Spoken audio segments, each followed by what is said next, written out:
Life is benediction. What is your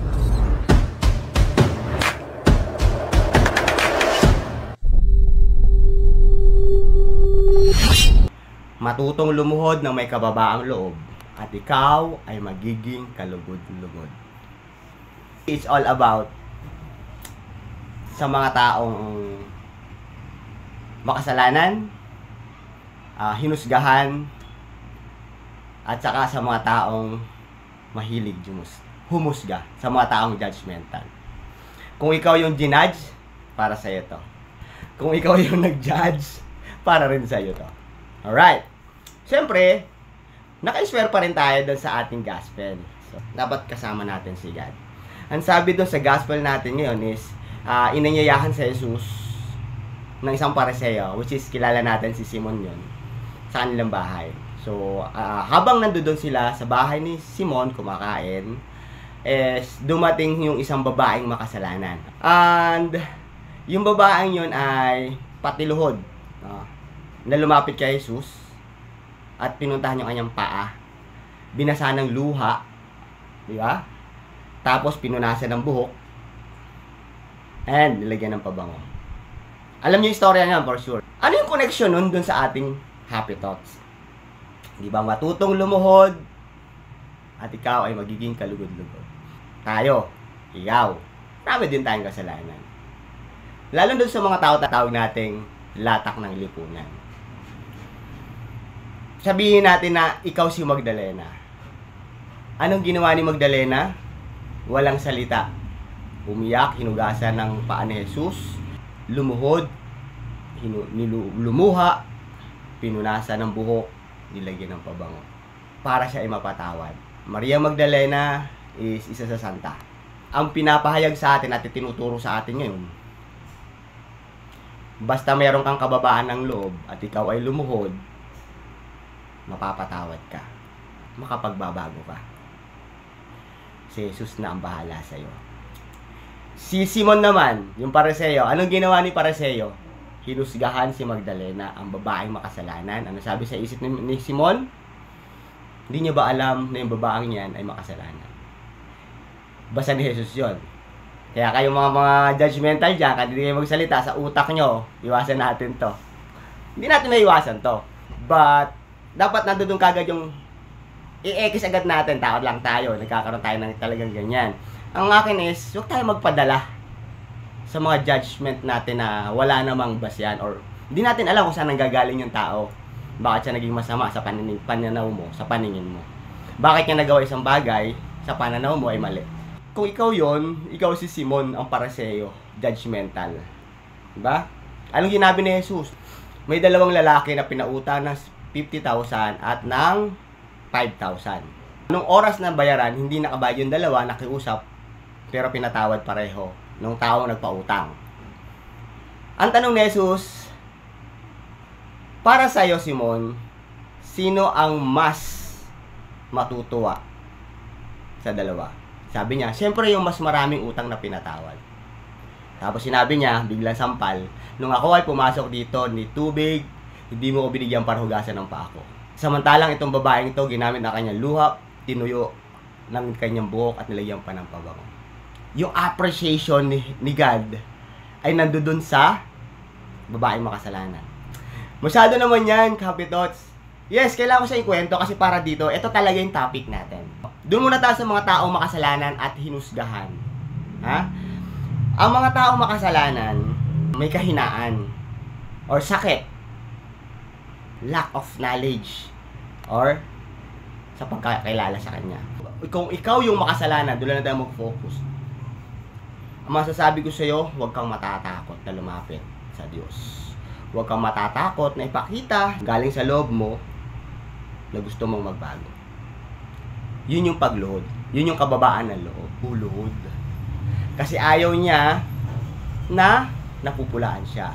Ayaw niya na magbuka siyang mahina. Hindi ho ganun. Kaya ako nga kunwento.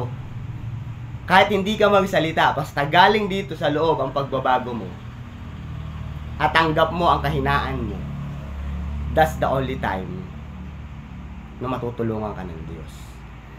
kailangan may kababaang loob. Kaya nilagay natin yung kababaang loob. Sino ang mas kinalulugudan? Yung makasalanan. Huwag mo isipin malaki ang iyong kasalanan. Walang kaso sa kanya yan. Ganun sa buhay natin. Kapag tayo totoo talaga nagsisisi, yung mga daong ginawa natin ng kasalanan, magsusorry tayo. Tatanggapin natin sa sarili natin na nagkasala tayo.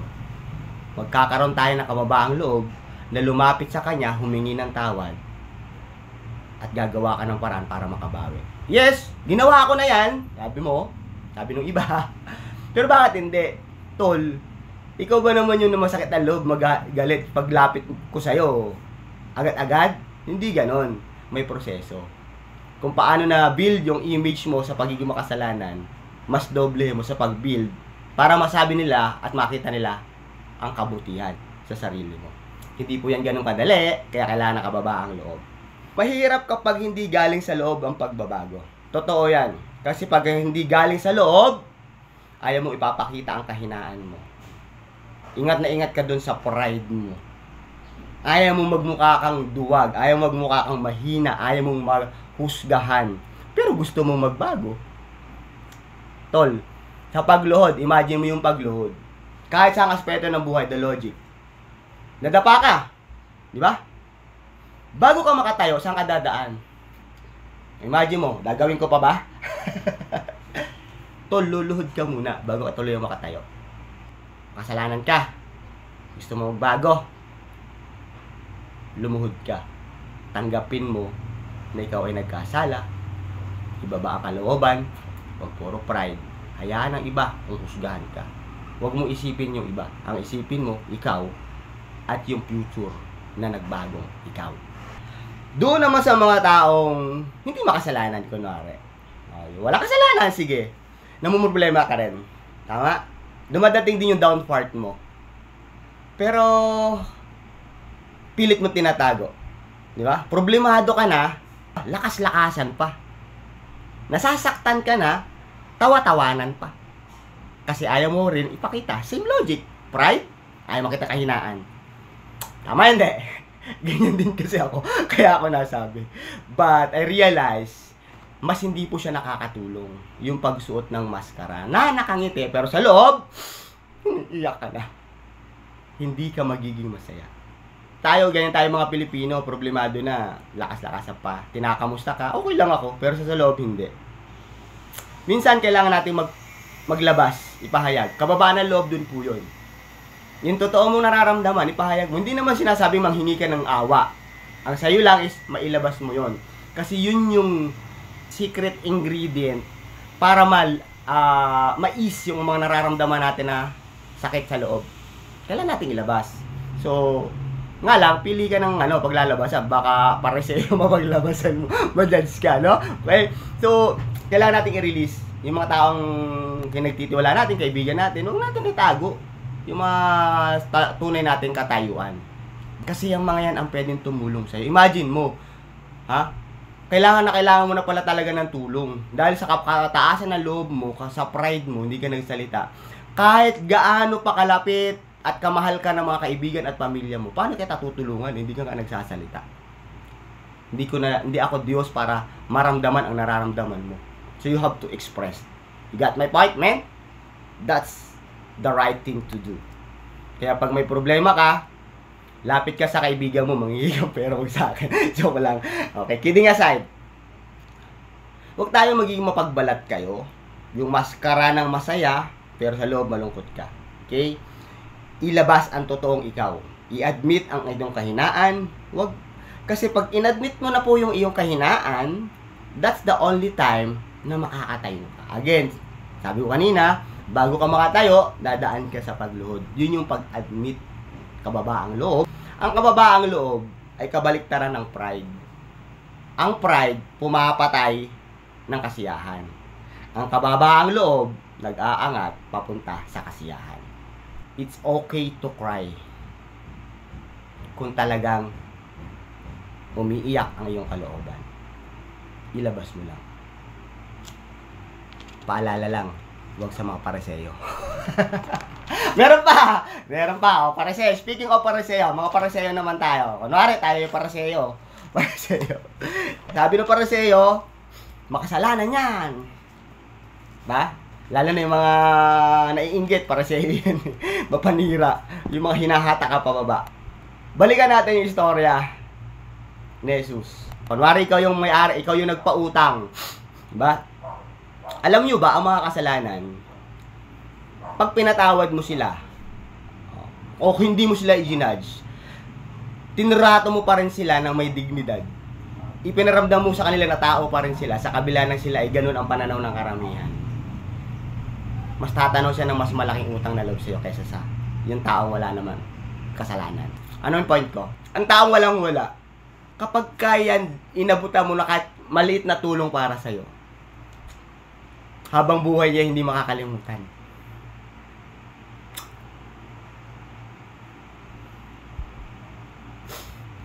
Sorry, naging emotional, no? Sabi ko sa inyo, okay lang umiyak. Hindi kayo naan yun. Ang taong walang wala kasi, kapag yan ang inabutan mo ng tulong, malaki ang papahalaga nila dun. Yung nasa dulo na ng buhay nila, hindi ka pa niya nakakalimutan. Kahit siguro yung plano niya sa buhay, isasakripisyo niya para doon sa taong kinautangan niya ng loob. Pogi ko pala pag emosyonal, no? Yun. Nakuha niyo na mga Pariseo. Kapag ang tao na tinulungan mo, na akala ng marami, siya ay makasalanan, siya ay hinusgahan, ibabalik sa iyo yan, sobra-sobra. Yung utang na loob, sabi nga na hindi nababayaran. Totoo yun, kasi ang utang na loob, hindi naman pinababayaran. Kaya kung kayo magbibigay ng tulong, tapos may ine-expect kayong kapalit, hindi yan utang na loob, o yung kabayaran eh. Hayaan nyo yung taong tinulungan nyo bumalik sa'yo. Kasi hindi niya makakalimutan kahit anong dami ng effort na binigay niyan para lang tumanaw ng utang na loob sa'yo. Hindi nababawasan yung utang niya para sa kanya. Ganun po yung mga taong makasalanan kung ating matutulungan. So, ano ibig ko sabihin? Tulungan natin sila. Yung mga gustong magbago, huwag natin i-judge. Hindi ko naman sinabing hayaan lang sila.